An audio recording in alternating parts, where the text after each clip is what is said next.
Hello, everyone, and welcome back to the Talking Stick. My name is Jess, and I am your hostess every day. And today we're going to be talking a little bit about Thanksgiving traditions. Some people refer to it as Takesgiving,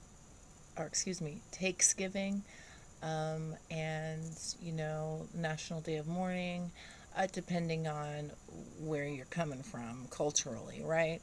So I just thought it would be a little bit interesting to actually explore, um, where the tradition actually came from historically and what its relevance truly is as we look into, what's really gone down here.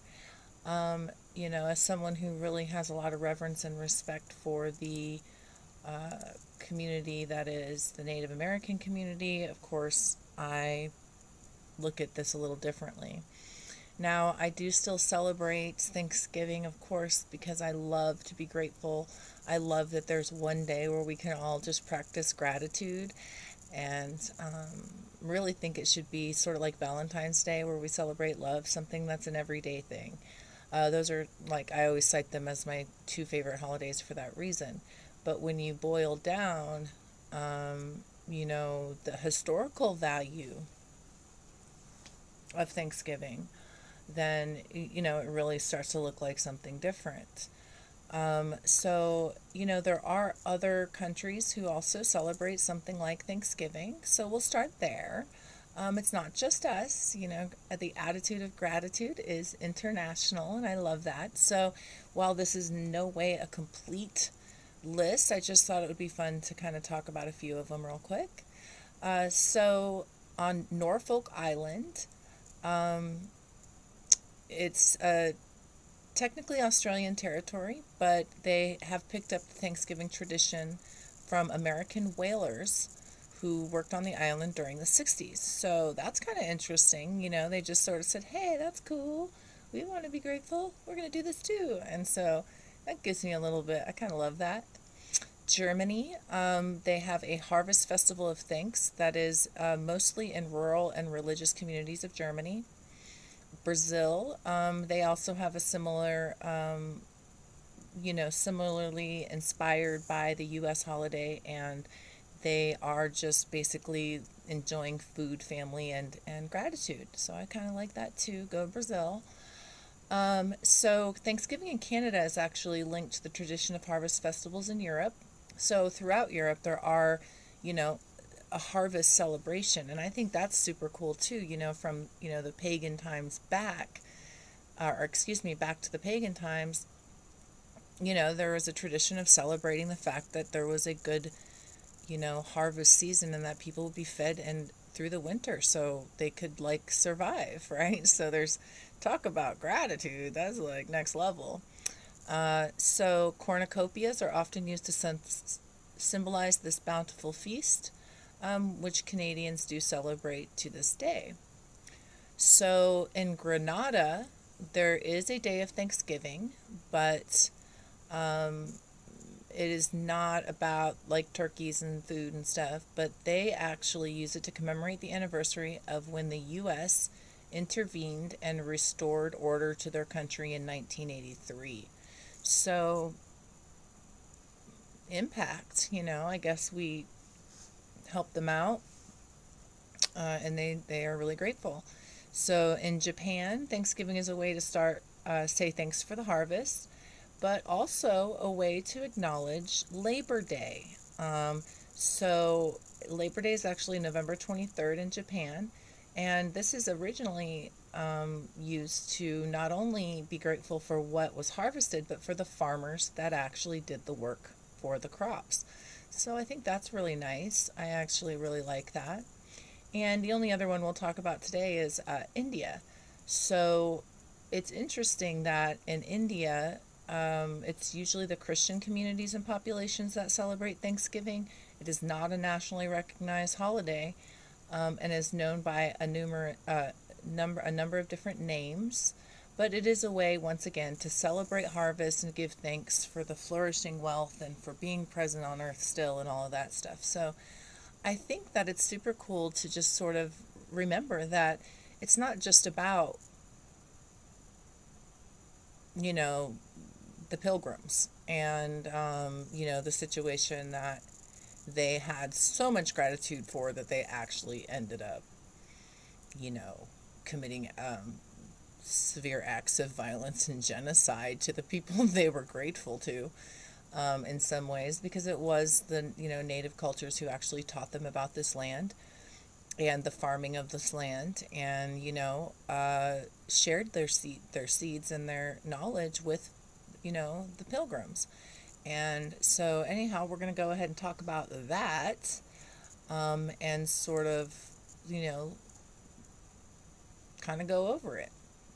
So the origins of Thanksgiving are actually rooted, like I was saying, in old pagan rites.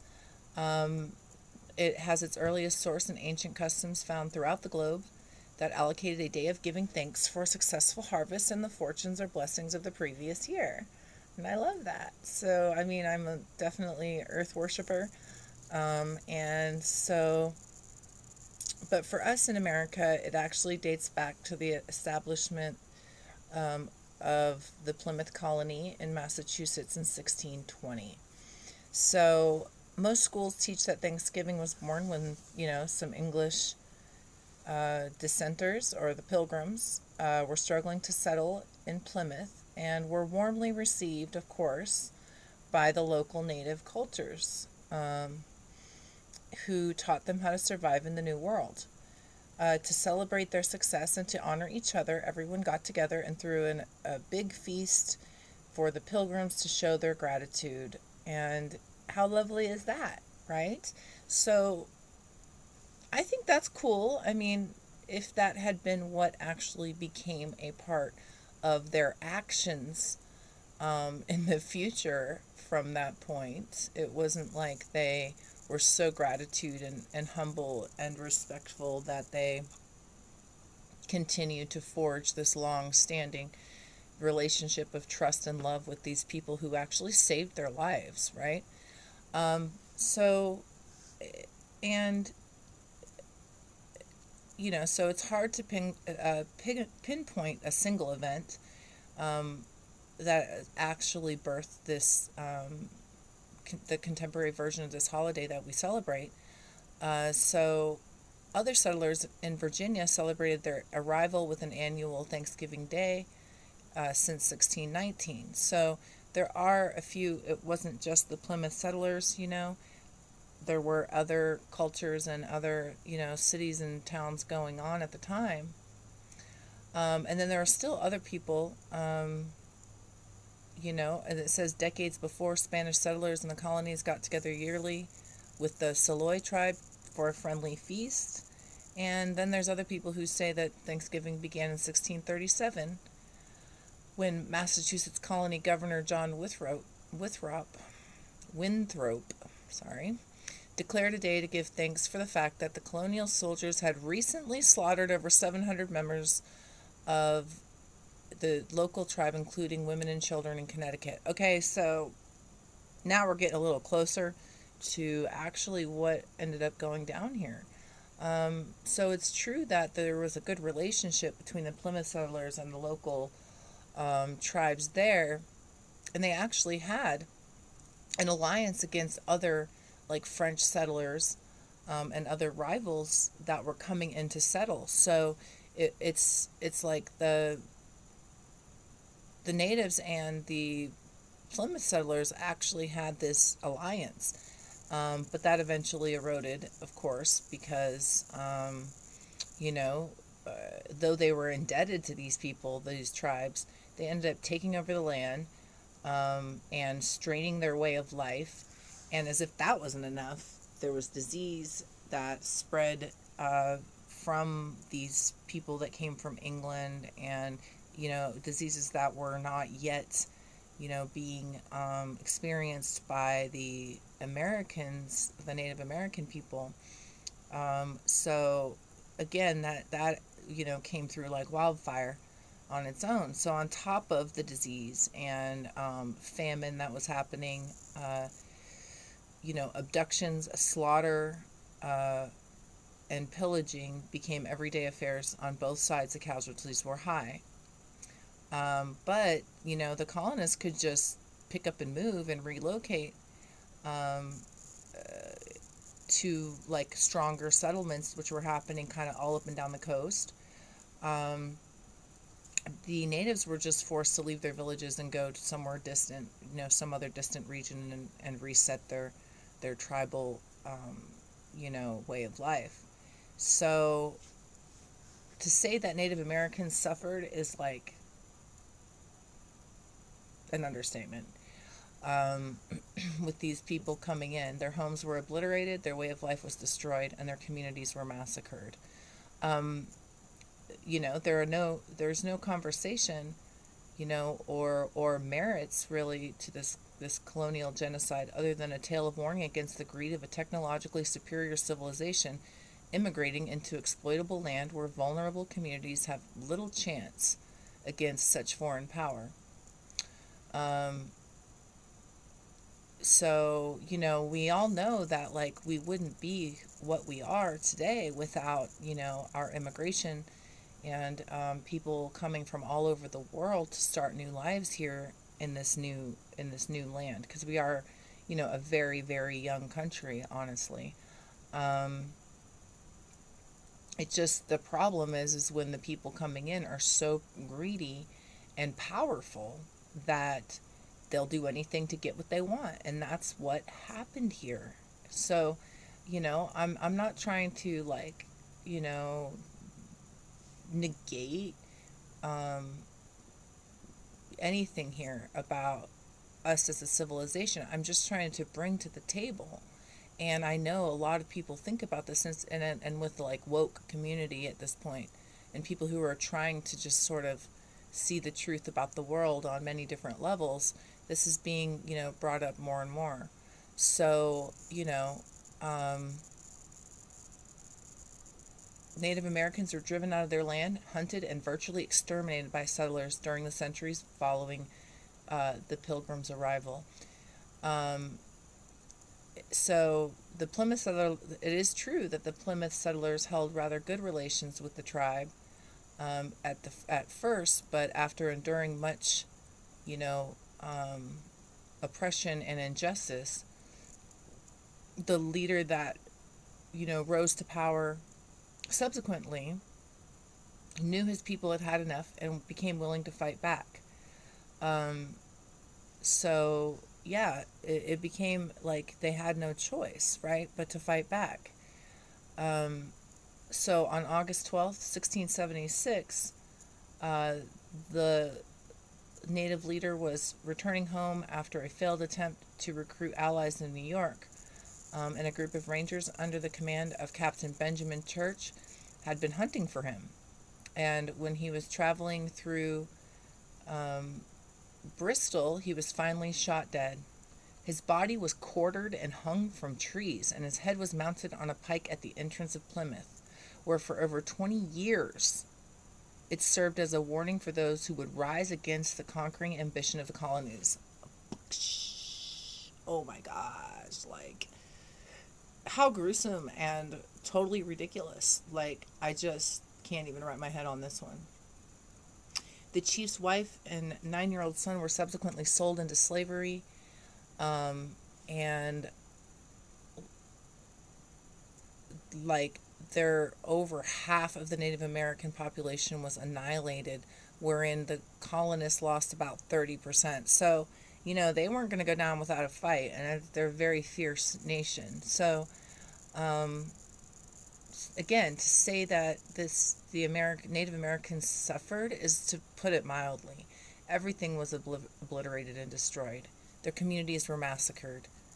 And so, you know, a recently renewed focus on racial justice in the U.S. has some saying that it's time to reevaluate the meaning and the celebration of Thanksgiving, because this is just one. I'm just talking about this one localized um, story, out near Plymouth, and what was happening there.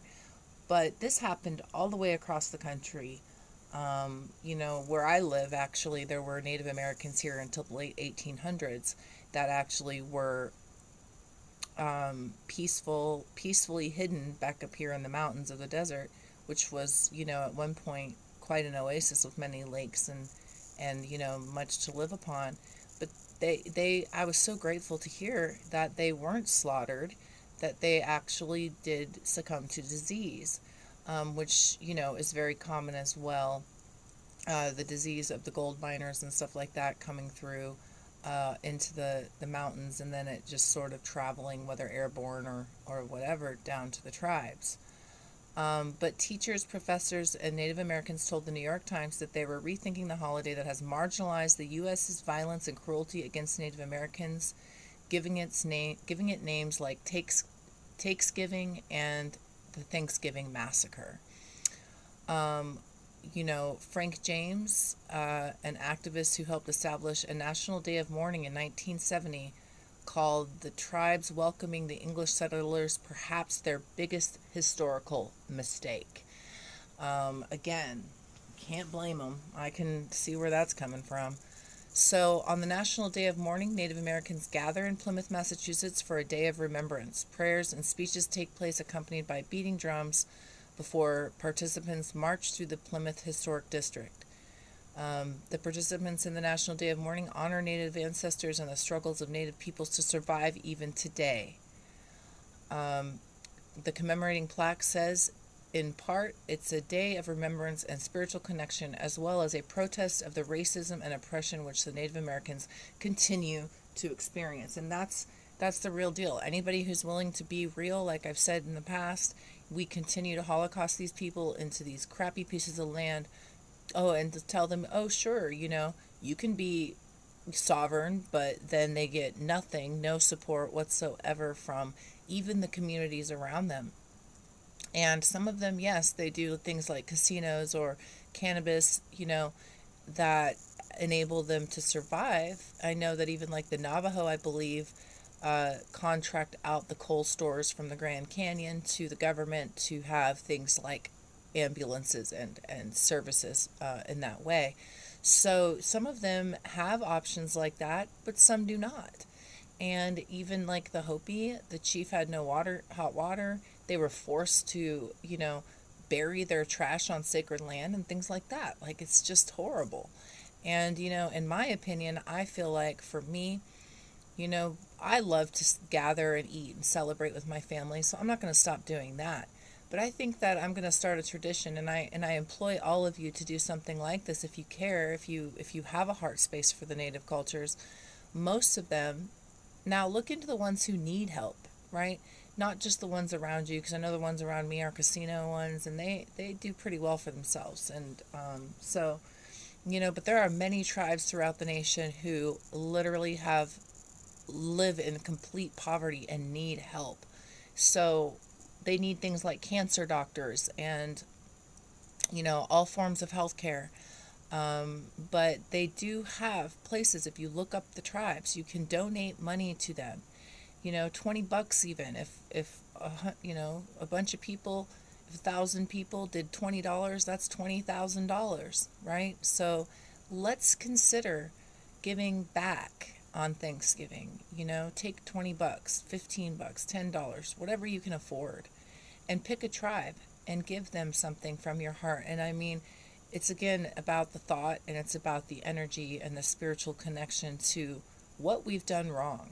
And of course, we didn't do it, just like slavery and all these other things that people want to say, oh, well, I wasn't there. This is well before me. Why do I have to take responsibility? Well, the government's not. So we've done Live Aid, we've done Farm Aid, we've even done USA for Africa as far as national, fundraising efforts by musicians. And as someone who works in music myself, I've, before COVID, I was getting really, really passionate about getting people together to do something like that. And so anyone who wants to work with me on that, please, the Talking Stick Collective at Gmail, let's do it. Let's get together a yearly fundraising, concert for the Native cultures in our country that we owe something to, I believe. So, I mean, I'll get off the soapbox on that, but yeah.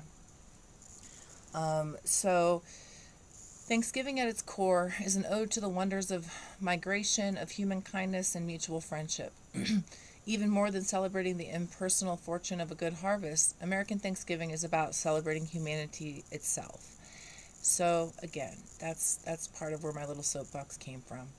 Uh, it intrinsically commemorates immigrants and immigration as a whole, and now more than ever we must keep this in mind. So, you know, I really appreciate you getting to this point and for tolerating my which will be continuous. You will hear from me again about this, but I feel so strongly and so passionately about the natives and what we took from them, and I honestly think we need to give them back some of these central states that we don't even know what to do with, that just sort of sit there, and there isn't a whole there are some basic crops that maybe come from them or some type of basic economy, but yeah, it's